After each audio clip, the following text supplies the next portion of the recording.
On the night of the full moon, Akweke walked down the forest path that led to the Agwazi River. Although her way was lighted by the moon and the lantern she was carrying, the eerie noises coming from the forest sent shivers down her spine. Her heart was thumping heavily in her chest, and the sheer fear that she felt caused her hands to shake uncontrollably, threatening to knock the lantern out of her hands. It was the night of the sacred dance, and if she was right, Obidike would be at the river, and she would once and for all learn the secret that had troubled her life ever since their paths crossed. For her marriage to Obidike had been a troubled one, and she knew that if she didn't find out the truth about him, she would forever be in his grip. Before now, Akweke, fondly called the pride of the morning sun by all and sundry, was just a village girl who went about her normal activities just like the other village girls. However, in the village of Achala, where she resided with her mother, she was undoubtedly the most beautiful girl in the land. Carved in the distinctive African way, she was beautifully made by the gods, with a tiny waist and an ample bosom. Her skin shone like the early morning sun as it cast its rays over the village. Her hair was pitch black and very long, her eyes big and very bright, her lips full and very soft, and her face was the most beautiful ever seen by the villagers. It was rumored that in all the 7 villages that surrounded the Ugudu Hills, that Akweke was the most beautiful. From Achala to Uruma, stories of Akweke's beauty was told to everyone. To Akweke herself, however, she was just a normal girl. She fetched water from the village stream and firewood from the forest just like every other girl in the village. Her friend Afoma was the closest person to her, and many times they sat in company of other maidens, giggling and discussing about their future husbands and how they would run their homes. Of all the girls who sat down most times to discuss these things, Akweke had the most suitors for obvious reasons. Men we know love beautiful things, and most of the village men were drawn to Akweke like a magnet. Everywhere she went, their longing eyes followed her, with each begging his chi to be the favored one, who would take Akweke home as a wife. One morning, Akweke along with her friend Afoma headed down the village stream, with their water pots balanced delicately on their heads. The day had been unusually warm, Akweke noted, and she said this to her friend, wondering why it had been so warm so early on in the morning.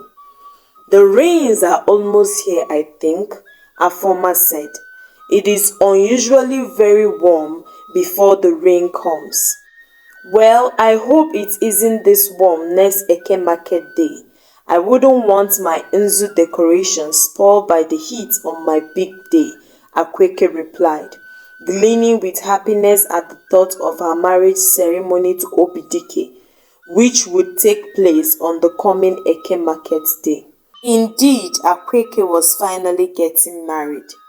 Despite the efforts of countless men who have tried their best to woo Akweke, it was Obidike who won her heart. Proud as he may be, Akweke was drawn to him like a magnet. There was something quite different about him. He didn't spend much time trying to woo her.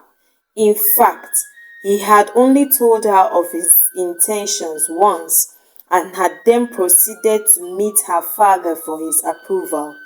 Akweke was very much used to men doing all they could to woo her, but it was the nonchalant attitude of Obidike that drew her to him.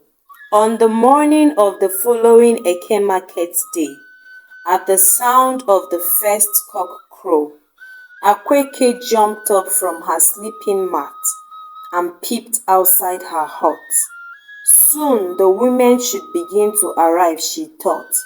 It was the day of her marriage ceremony, and Akweke had not been able to sleep the night before. She quickly took her water pot and went to take a bath behind her hut. It would be several hours before it would be time for her friends to design her body with nzu in preparation for the welcome dance, but she didn't care. I'll just take my bath again if the weather becomes too warm, she thought to herself, scrubbing her body so hard that it steamed. She was overjoyed at the thought of becoming Obidike's wife. Many girls in the village had tried their best to gain Obidike's favor, but none had succeeded. Many times, they offered to fetch him pots of water, cook for him or sweep his compound, but he always refused. His obvious unavailability and lack of interest in the village girls made him all the more appealing to them, and many of them prayed to their chi to make them the favored one when Obidike was finally ready to pick a wife. Obidike. He was a strong and notable man in the village, blessed with strength to till the land. He owned several barns filled with yam. He was also blessed like the spirit men, with a good height and a manly build, in addition to a good-looking face. He was also a warrior that had most times defended their village in times of war. As the sun began to set that day, Akweke was ready to be escorted to her husband's house. The ceremony had been a huge success. Obidike and his people had shocked the entire village. Although Akweke's father and her people had not asked for an outrageous dowry, it was still the custom for most families to bargain with the family of the bride until they both came to an agreement. But Obidike and his people had not bargained at all. In fact, they had paid double of what Akweke's people had demanded, making it the first time such a thing would ever happen in Achala. The journey to Obidike's compound was filled with joy and laughter. Afoma, Nwakego and Okodili were escorting Akweke home to her husband's people, as was the custom. Akweke's brothers were carrying her bags on their heads while discussing happily among themselves. Strange enough, Obidike and his friends were not with them.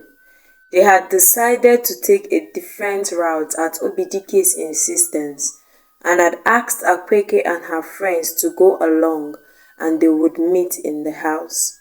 However, several hours after they arrived at Obidike's hut, Obidike and his friends were yet to return.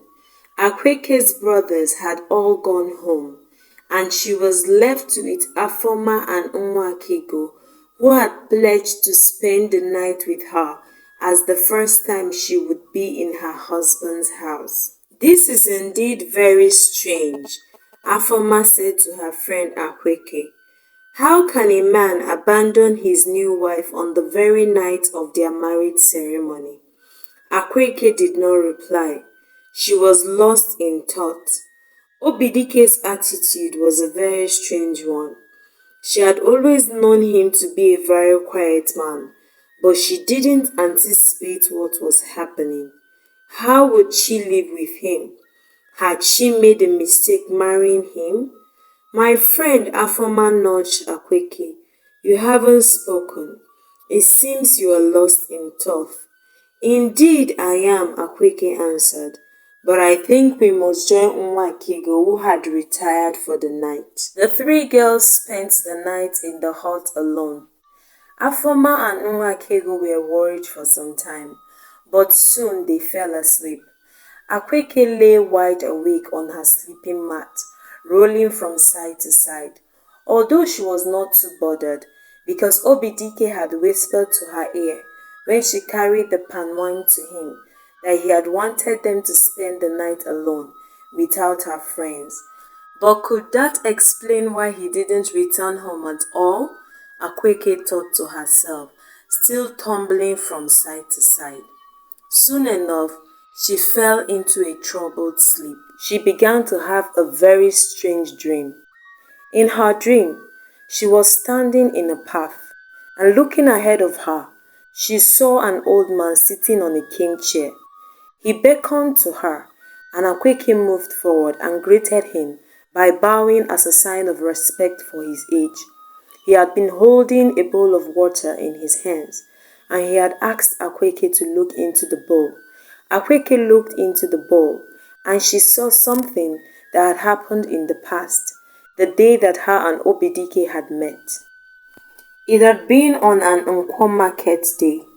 Akweke was on her way to the market with a basket of cocoyam on her head. From a distance, she had seen Obidike standing in the middle of the road, with his eyes facing the surrounding hills.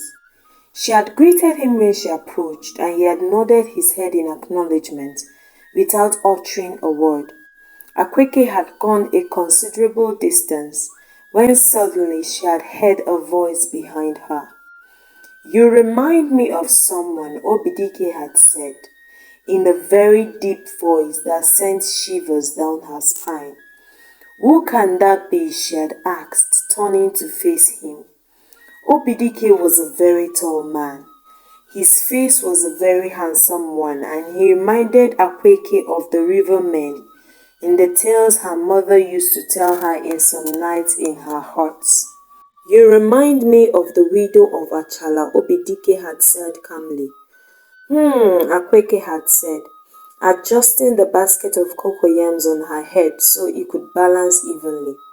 "How can you say I remind you of the widow of Achala?" she had said, smiling. "She is only but a myth." The story of the widow of Achala was the story most mothers told their children to scare them at night. "She might be a myth," Obidike said, staring calmly into the hills, "but she was the most beautiful woman ever seen by the eyes of men in the whole of the 7 villages. You, Akweke," he had said, placing his hands on her shoulder, "is the most beautiful woman I have ever seen in all of the 7 villages." Akweke had lowered her eyes. She had known she was beautiful, but no one had ever spoken about her beauty in the manner Obidike did. His next words shocked her further. "I shall marry you," he had said, "and you shall be my widow of Achala." Akweke had felt thrilled. Obidike was not a man to be seen with the women. It was well known in the whole of Achala that Obidike was a man of few words, and having him stand on the road to speak to her about marriage made Akweke feel like a queen. "My father should hear of this before I have anything to say," she had said, burying her toes in the sand. "I shall come for your father's blessing soon," he had said, walking past Akweke into the surrounding bush. The old man had stirred the water, and the memory of the past had faded. Akweke looked up at him and asked him, "But why did you show me this? This is something that happened in the past." And he looked straight into Akweke's eyes and said, "You have made a grave mistake, my daughter. You have made a grave mistake. You, Akweke, are not the widow of Achala. You have begun a battle with your roots, and except the gods help you, you cannot win. The sacred dance of the full moon has begun, and you, Akweke, must confront your roots. For Obidike is not a mere man as you think. You have taken for a husband a man who belongs to another, and what woe betides you that it be your mother's love. You, Akweke, must join the sacred dance of the full moon, for the battle line has been drawn." Akweke jumped up from her sleeping mat. It had been a dream.